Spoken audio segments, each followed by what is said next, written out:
In 2017, I was diagnosed with lupus. After months of extreme fatigue and pain, I finally had a name for what I was experiencing.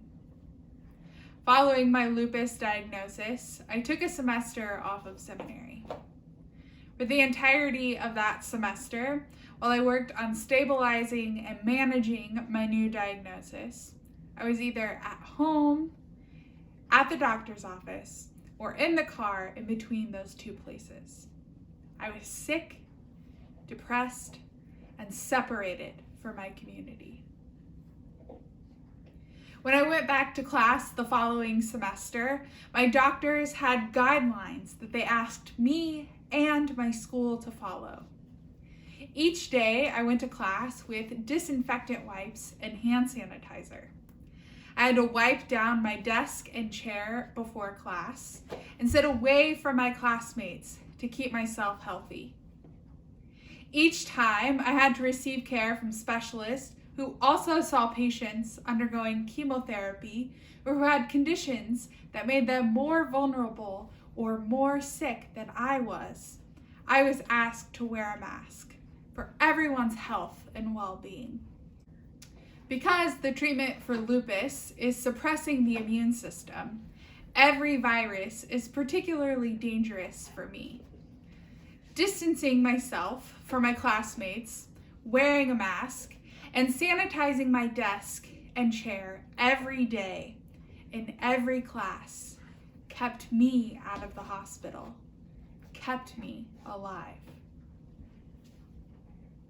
In response to these guidelines, one of my professors instructed my classmates to encircle me, to get close to me, while the professor stood inches from me and prayed over me for complete bodily healing. This prayer endangered the health of my body. In response to these guidelines, 2 other professors emailed to ask for specific instructions on how they could visit me safely. Without hesitation or grumbling, they both removed their shoes upon entering my apartment, washed their hands well, sat across the room from me, and didn't expect a hug. They arrived with a gift of flowers, reminding me for days of their care and company. They prayed for me too, but for sustainability and peace, rather than healing from something that I will never be rid of. In March of 2020, the pandemic began, and suddenly, everyone else was now asked to do what I have been doing for years.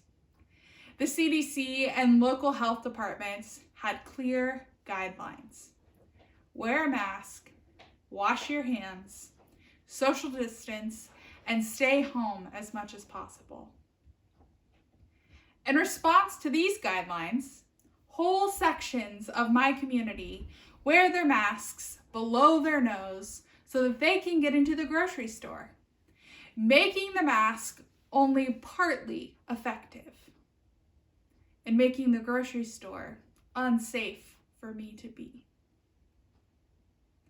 In response to these guidelines, a friend quarantined alone in her house for 14 days so that she could safely travel across the state, take her shoes off in my home, and spend a weekend with me. Being willing to accept and abide by these guidelines communicated to me that she loves me, that our friendship is worth quarantining for, and that she values my life. For those of you who are just now coming to terms with the fact that whole sections of your community will not abide by basic and simple guidelines to protect your life, the community of the chronically ill welcomes you. What the pandemic has revealed to all of us, and what being chronically ill has revealed to me, is that we have 2 choices about who we are going to be.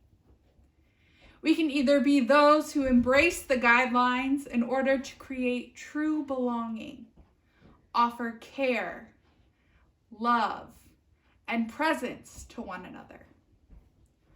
Or we can be those who disregard guidelines, bending them to our will so that we can do whatever we want, whenever we want, at whatever cost to ourselves and to others.